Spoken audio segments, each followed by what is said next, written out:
हाँ तो गाइस अब हम लोग चर्चा करेंगे कि ये इनवर्स ट्रिग्नोमेट्रिक फंक्शंस कहाँ पर कैसे काम करते हैं और किस रेंज में काम करते हैं। देखिए मैं आपको क्लियर करूँ, मैंने अभी भी आपको एग्जांपल के तौर पर समझाया था कि अगर हम साइन इनवर्स साइन एक्स निकालें तो उसकी वैल्यू एक्स होती है, पर ये एक्स कब होती है और किस रेंज में होती है उसका ध्यान रखिएगा।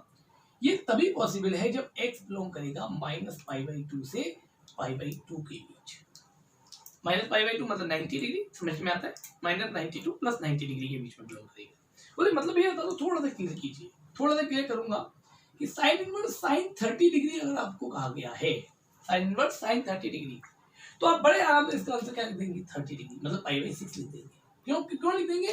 क्योंकि ये 30 डिग्री आपकी रेंज में काम कर रहा है। यानी आप केवल साइन इनवर्स से साइन को जो कैंसिल करने की थ्योरी यूज कर रहे हैं, वो थ्योरी केवल तब तक लागू होगी जब तक कि जो अंदर वाला एंगल है वो हमारी एक पर्टिकुलर रेंज में लाई करता होगा। अगर वो रेंज से बाहर का हुआ, जैसे एज एग्जांपल मैं लिख देता हूँ, साइन इनवर्स साइन 120 हुआ, अभी 120 तो रेंज से आउट ऑफ है, तो है भी आप -90 से +90 तक की रेंज है, 120 डिग्री तो आउट ऑफ रेंज हो गया। तो इसका मतलब इस आंसर को हम 120 डिग्री नहीं लिख सकते। सीधे तौर पर आप ये बात क्लियर कर लीजिएगा कि भैया साइन इनवर्स साइन एक्स को, साइन इनवर्स साइन को तभी काट पाएगा जबकि जो एक्स है वो मूव करेगा -π/2 से π/2 तक। अगर वो इसके बाहर का हुआ तो इसका मतलब साइन इनवर्स साइन को नहीं काट पाएगा, यानी इनवर्स फंक्शन एग्जिस्टेंस में नहीं होगा। फिर बच्चों की तुरंत क्वेरी आती है तो भैया ऐसे सवाल को सॉल्व कैसे करेंगे, तो अभी मैं पर्टिकुलर सवाल की तरफ आऊंगा कि हम सॉल्व कैसे करेंगे। ठीक है, तो पहली बात हमने क्या सीखी कि भैया साइन इनवर्स साइन एक्स कब मूव करेगा, एक्स की तरफ, जबकि एक्स बिलोंग करेगा -π/2 से π/2 के लिए। करेक्ट। इसी तरह से हर फंक्शन की एक पर्टिकुलर रेंज होती है। जैसे cos इनवर्स cos x को x कब लिख सकते हैं, जबकि x मूव करेगा 0 से लेकर पाई के लिए। इसी तरह से अगर मैं tan इनवर्स की बात करूं, tan x x कब होगा, तो बड़ी क्लियर सी बात समझ लीजिएगा, जबकि x मूव करेगा -π/2 से π/2 के लिए। फिर मैं आता हूँ चौथे टॉपिक की तरफ, cot इनवर्स cot x को x कब लिख सकते हैं आप, भैया तब लिख सकते हैं जब x मूव करेगा 0 से पाई के लिए। पांचवी बात, sec इनवर्स sec x अगर कहीं लिखा आ गया तो हम उसे x लिख देंगे बशर्ते कि x बिलोंग करे 0 से लेकर पाई -π/2 को छोड़कर, मतलब 0 से 180 एक्सेप्ट 90, बीच का एक 90 डिग्री को छोड़कर। ऐसे ही करके cosec इनवर्स cosec x को हम x कब लिख पाएंगे प्यारे, जब x मूव करेगा -π/2 से लेकर π/2 के बीच और 0 को छोड़। तो ये जो चीज मैंने आपके सामने बोर्ड पर लिखी है, ये हमारी range of the trigonometric function कहलाती है। अब ये कहां से आई कि ऐसा क्यों मूव कर रहा है, तो इसका बहुत प्यारा सा इंटरप्रिटेशन है मेरे बच्चों, कि इसको मैं ग्राफिकल इंटरप्रिटेशन से आपको समझाऊंगा कि हम साइन इनवर्स साइन एक्स तभी क्यों एक्स होता है जबकि एक्स -π/2 से π/2 हो। पर ये सब ग्राफिकल इंटरप्रिटेशन मैं दूंगा आपको चैप्टर करवाने के बाद। पहले मैं एनसीईआरटी लेवल का आपको करा रहा हूँ। देखिए इस चैप्टर के बारे में मैं आपको क्लियर पहले भी कर चुका हूँ, फिर से क्लियर करूँ। ये चैप्टर बहुत बड़ा चैप्टर है, बहुत बड़ा चैप्टर है। हमारी एनसीईआरटी में इसका एक पार्ट है जिसमें हम विदाउट रेंज में काम करेंगे, और इसका सेकंड पार्ट है जिसमें हमें रेंज के अंदर काम करना होता है ना, तो वो आउट ऑफ रेंज काम करना होता है। तो इसलिए हमें एनसीईआरटी में इन द रेंज के सवाल दिए गए हैं, तो इसलिए चैप्टर बहुत सरल लगेगा। पर जब हम इस चैप्टर के दूसरे पहलू की तरफ जाएंगे तो इस चैप्टर में काफी अच्छा काम है। पर इस सब में चर्चा करूंगा पहले इस टॉपिक को, इन सारे टॉपिक्स को पूरा करने के बाद ग्राफिकल इंटरप्रिटेशन जब मैं लास्ट की तरफ आऊंगा। करेक्ट। तो फिलहाल आप लोगों को मैं कह चुका हूँ साइन इनवर्स साइन एक्स को क्या लिखेंगे x, cos inverse cos x को क्या लिखेंगे एक्स, पर कब, ये मेन बात है। इस बात को बहुत अच्छी तरह से अपने अपनी कॉपीज पर नोट कर लीजिएगा, क्योंकि ये ट्रिग्नोमेट्रिक इनवर्स ट्रिग्नोमेट्री की आप इसको बैकबोन कह सकते हैं। करेक्ट। अब मैं आपको एक टेबल बना रहा हूं जिसके अंदर हम लोग देखेंगे कि ट्रिग्नोमेट्रिक फंक्शन की डोमेन और रेंज कहां से कहां तक लाई करती है ना, तो नोट करेंगे आप लोग। तो गाइस मैंने अब आप लोगों के पास बोर्ड पर एक टेबल बनाकर लिख रखी है। करेक्ट। इस टेबल को अच्छी तरह से समझिएगा, क्योंकि ये टेबल बहुत जरूरी टेबलों में से एक है। इसमें हमने सारे फंक्शंस की डोमेन और रेंज, क्योंकि देखिए ये चैप्टर का पूरा जो आर्किटेक्चर तैयार किया गया है ना, तो केवल इसकी डोमेन और रेंज पर ही है, तो इसलिए इसको समझना बहुत जरूरी है। साइन इनवर्स एक्स, तो इसमें जो x की वैल्यू है वो -1 से 1 मूव करेगी, पर साइन इनवर्स की जो वैल्यू निकल कर आएगी वो -π/2 से π/2 के बीच की ही आएगी। ठीक है, यानी साइन इनवर्स x की जो रेंज है वो -π/2 से π/2 के बीच की है। ऐसे करके cos इनवर्स x पर चर्चा करें, तो cos इनवर्स x की जो रेंज है वो क्या है 0 से लेके पाई, उसकी डोमेन क्या है -1 to 1। ऐसे ही टेन इनवर्स एक्स की बात करें तो माइनस इन्फिनिटी टू इन्फिनिटी और माइनस पाई बाई टू से pi by two open interval. आप लोग सभी ओपन और क्लोज का अंतर जानते ही होंगे। क्लोज इंटरवल में साइडेड वैल्यूज भी इंक्लूडेड होती है, जबकि ओपन इंटरवल में केवल हम बिटवीन की वैल्यूज पर काम करते हैं, है ना, यानी कि क्रिटिकल पॉइंट्स इंक्लूडेड नहीं होते। ऐसे करके cot inverse X minus infinity to plus infinity, zero से लेके पाए। सेकंड इनवर्स एक्स की डोमेन होती है minus infinity to minus one union one to infinity, यानी इसमें कौन सा पार्ट छूटा हुआ होता है, माइनस वन से लेके वन तक का पार्ट छूटा हुआ होता है ओपन इंटरवल का। और इसकी जो रेंज होती है वो होती है जीरो से लेके पाई बाई टू को ड्रॉप करके। अगला cosec inverse X minus infinity minus one union one to infinity minus pi by two pi by two और जीरो को छोड़कर। तो ये सारा जो इंफ्रास्ट्रक्चर ही कह दूं एक तरीके से, जो सारा स्ट्रक्चर तैयार किया गया है वो आपका सब डोमेन और रेंज पर तैयार किया है। अब ये कहाँ से आई है डोमेन, कहाँ से निकली है रेंज, इस सबका इंटरप्रिटेशन मुझे देना है, पर मैं दूंगा सबको बिल्कुल लास्ट लेक्चर में ग्राफिकल इंटरप्रिटेशन में। पहले मैं आप लोगों को तैयार कर दूं कि इनवर्स को हम कैसे ट्रीट करते हैं, क्योंकि अगर यहीं से ग्राफिकल इंटरप्रिटेशन दूंगा तो चैप्टर बोरिंग हो जाएगा, ठीक है ना। तो पहले हम चैप्टर को न्यूमेरिकली पॉइंट ऑफ व्यू से देखेंगे, करेक्ट।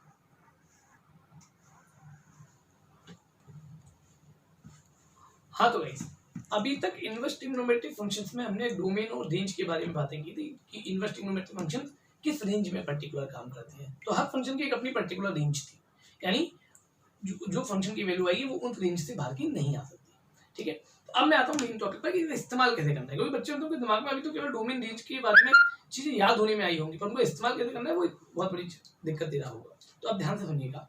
सबसे पहले मैं प्रिंसिपल वैल्यूज पर चर्चा शुरू करूंगा। पहला टॉपिक है, जैसे एग्जाम्पल के तौर पर आपसे कहा गया, एक एग्जाम्पल से आपको समझाने की कोशिश करूंगा कि साइन इनवर्स 1/2 या -1/2 की हमें वैल्यू,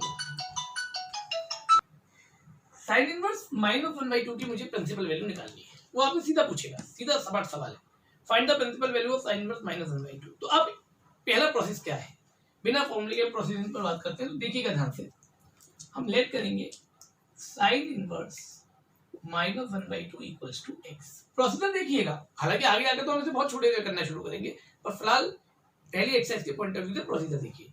साइन इनवर्स -1/2, अब taking sine on both side, sine ले लिया दोनों साइड, हम साइन फंक्शन के अंदर इनको ट्रीट किया। तो sine inverse -1/2 equals to sine X. देखिए ध्यान रखिएगा, टेकिंग साइन का मतलब से मेरा मतलब साइन का मल्टीप्लाई करने से कतई नहीं है। वही वाली बात है कि अगर x इक्वल्स टू वाई है तो भैया sine X equals to sine Y होगा। इसका मतलब ये नहीं होता कि हमने इनटू कर दिया है अगर एक्स और वाई 0 से 90 के बीच में है ना। चलिए, तो फिर मैंने साइन का इनटू कर दिया है ना, यूं मान लो, चलिए अपनी भाषा में, पर it is not the multiply. अब ध्यान से देखिएगा, साइन का इनवर्स कैंसिल आउट हो गया, -1/2 है इक्वल्स टू साइन एक्स रहेगी, यानी अब मेरे पास सवाल बन गया sine X equals to -half. चलिए, यहां पर आकर आपकी 11th काम में आती है। 11th में आप लोगों ने प्रिंसिपल वैल्यू निकालना सीखा था। थर्ड चैप्टर में 3.4 एक्सरसाइज करते थे आप लोग, प्रिंसिपल वैल्यू निकालना। मैं वहीं से शुरू कर रहा हूँ। Sine X equals to, sine में 1/2 किस पर होता है, 30 डिग्री। चलिए मैं डिग्री में ही काम कर रहा हूँ, कोई बच्चों को डिग्री आसान लगता है, हालांकि मैं पाई रेडियन में भी काम कर सकता हूँ, पर ये बेहतर है। अब sine X equals to minus sine 30। Sine negative कहाँ होता है, किसके क्वाड्रेंट में होता है बेटे, साइन नेगेटिव, पता है सबको, ASTP जानते थे क्या, ठीक है। ये हो गया थर्ड में नेगेटिव और ये हो गया फोर्थ में नेगेटिव, यानी यहाँ साइन नेगेटिव देगा, करेक्ट है। तो अब कैसे निकालूंगा वैल्यू, पहले के लिए नो चेंज, दूसरे के लिए 180 माइनस थीटा, थर्ड के लिए 180 प्लस थीटा और फोर्थ के लिए माइनस थीटा। बच्चों की क्वेरी है, बोले भैया आप 90 प्लस या 270 माइनस या 360 माइनस क्यों नहीं यूज करता। तो देखिए 90 और 270 तो मैं इसलिए यूज नहीं करता, वो चेंज हो जाता है रेशियो। 360 इसलिए नहीं करता क्योंकि रेंज बहुत बड़ी हो जाएगी। जबकि आपने नोटिस किया होगा कि जितने भी इनवर्स ट्रिग्नोमेट्रिक फंक्शन है उनकी रेंज 0 से 180 तक थी, इससे ज्यादा किसी की भी नहीं थी, 180 मैक्सिमम पॉइंट था। तो इसलिए हम 360 को भी यूज ना करके माइनस थीटा को यूज करते हैं। तो क्लियर, हाँ भाई। तो साइन नेगेटिव कहाँ का हो रहा है बेटे, साइन नेगेटिव कहाँ का हो रहा है, बोले भैया हमें तो दिख गया है, एक तो साइन नेगेटिव करना आप थर्ड में, यानी थर्ड मतलब 180 प्लस 30, तो बेटे यहाँ तक बात समझ में आ गई। एक फोर्थ में यानी कि x equals to minus theta -30। इस माइनस का कोई रोल नहीं है, इस माइनस का रोल केवल हमें क्वाड्रेंट देने में है। वैल्यू निकालते समय तो हम अपना 180 प्लस 180 माइनस यूज करते हैं, है ना। तो भैया x की वैल्यू कितनी आ गई, 210 डिग्री और x की वैल्यू हो गई -30 डिग्री, ठीक है। यहाँ तक बात क्लियर। साइन इनवर्स की रेंज कहाँ से कहाँ तक थी, याद है किसी को, मैंने अभी भी बताया था -π/2 से π/2 थी या नहीं थी। तो देखिए ये तो हमारा आउट ऑफ रेंज हो गया, -90 से +90 की रेंज है, 210 तो बाहर हो गया, कैरी रेंज में है, हाँ। तो इसका मतलब साइन इनवर्स -हाफ की जो वैल्यू है वो कितनी आ गई, -30 डिग्री। आप इसे पाई में भी लिख सकते हैं, 5/6 वोल्ट। तो I repeat the process again, सब लोग बोर्ड पर फोकस करेंगे, मैं ऑडियो दे रहा हूं। आपसे कहा जाएगा कि आपको साइन इनवर्स माइनस 1/2 की प्रिंसिपल वैल्यू निकालनी है, करेक्ट है। तो आप सबसे पहले साइन इनवर्स माइनस 1/2 को x मानेंगे, taking sine on both side, मतलब साइन फंक्शन में ले लेंगे। तो साइन से साइन कैंसिल आउट हो गया, साइन x इक्वल टू -½ आ गया, है ना। अब यहाँ से 11 चालू, हाफ किस एंगल पर होता है, बोले भैया 30 डिग्री पर, हमने साइन 30 लिख दिया। अब आगे नेगेटिव लग रहा है, क्योंकि नेगेटिव लग रहा है तो नेगेटिव की वजह से हमें चेक करना है कि साइन नेगेटिव किस किस क्वाड्रेंट में होता है। पता चला भाई थर्ड और फोर्थ में होता है, तो थर्ड के लिए 180 प्लस, फोर्थ के लिए -θ, दोनों से वैल्यू निकल आई, 2 वैल्यू आई। कौन सी वैल्यू रेंज में काम कर रही है भैया, 210 तो साइन की रेंज में नहीं है। साइन की रेंज कहां से कहां तक होती थी, -π/2 से π/2। मैं बार बार जिक्र कर रहा हूँ रेंज का, आप नोटिस कर रहे होंगे, क्योंकि इसके बिना आप कुछ नहीं कर सकते। तो -π/2 से π/2 के रेंज होती है, तो ये तो आउट ऑफ रेंज हो गया, तो -30 हमारी रेंज में है। बच्चों ने क्वेरी की यहाँ पर, बोले भैया मे बी पॉसिबल, ऐसा भी तो हो सकता है कि दोनों वैल्यू ही रेंज में आ जाए, या मे बी पॉसिबल एक भी वैल्यू रेंज में ना आए। नहीं बेटा, ऐसा तो कभी नहीं होगा, एग्जैक्टली एक ही वैल्यू रेंज में आएगी जब आप प्रिंसिपल वैल्यू निकालने बैठेंगे। दूसरी बात, ऐसा कभी नहीं हुआ कि दोनों में से कोई वैल्यू रेंज में ना आए, एक नहीं तो 101% आएगी बेटा, ठीक है। इस बात को अच्छी तरह नोट कीजिएगा। मैं एक और एग्जांपल दे रहा हूँ, सेकंड एग्जांपल, पहले इसे अच्छी तरह देख लीजिए, नोट कर लीजिए, फिर मैं सेकंड एग्जांपल शुरू करूँ। हाँ गाइस, तो पहला एग्जांपल सबने समझ लिया होगा, अब हम लोग सेकंड एग्जांपल की तरफ आ गए बच्चों। कॉट इनवर्स √3, ये हमें वैल्यू निकालने के लिए कहा है, तो ठीक है। सबसे पहले अब हम लोग सॉल्यूशन पे पहुंचते हैं। कॉट इनवर्स √3 को हमने कैलकुलेट कर लिया x। देखिए ये वर्किंग प्रोसेस है, अभी मैं आपको शॉर्टकट में लिखूंगा कि हमें आगे ये काम कैसे करना है, और पहले आप इसको प्रोसेस को समझ लीजिए। तो बेटे cot inverse x sorry minus plus के √3 इक्वल टू कॉट x है ना, then cot x equal to √3। हाँ भाई, कोई बता सकता है कॉट में √3 किस एंगल पर वैल्यू होती है, कॉट में √3 होती है 30 पर, 30 मतलब π/6 भी लिख सकते हैं, कोई भी आप जो आपको कंफर्टेबल हो। अब कॉट पॉजिटिव कहाँ कहाँ होता है बेटा, क्योंकि यहाँ पॉजिटिव है। अगर मैंने एक एग्जांपल नेगेटिव का लिया था, एक एग्जांपल पॉजिटिव का लिया है, बोले भैया कॉट नेगेटिव होता है, कॉट पॉजिटिव होता है सॉरी, इसमें और इसमें होता है या नहीं, करेक्ट। तो फर्स्ट क्वाड्रेंट के लिए नो चेंज, जो एंगल है वही का वही, और थर्ड क्वाड्रेंट के लिए 180 plus 30, it means 210 degree. x बराबर 30 डिग्री हो गया, x बराबर 210 डिग्री हो गया। बेटा हमारी कॉट की रेंज कहां से कहां तक मूव करती है, बोले अभी अभी भी आपने बताया था कॉट की रेंज होती है ओपन इंटरवल में 0 से लेकर पाई, होती है या नहीं, 0 से 180, ये तो आउट ऑफ रेंज हो गया मेरे, आउट ऑफ रेंज हो गया, तो इसका मतलब क्या हो गया, कॉट इनवर्स √3 की वैल्यू जो आ गई वो क्या आ गई बेटा 30 मतलब π/6। ये हमारा आंसर, तो बात समझ में आती है। अब देखिए इतना बड़ा तामझाम करने की जगह पर हम लोग सीधा आगे से शॉर्ट प्रोसेस करेंगे, ये तो मैंने आपको वर्किंग प्रोसेस बताया था, है ना। 1 मिनट के लिए देख लीजिए, फिर मैं आपको एक शॉर्ट प्रोसेस सिखाता हूँ, करेक्ट। एक दूसरा वे देखिएगा इसको, है ना। कॉट इनवर्स √3 को सीधा सीधा x मान लीजिए, कॉट इनवर्स √3 को x मान लीजिए, ठीक है।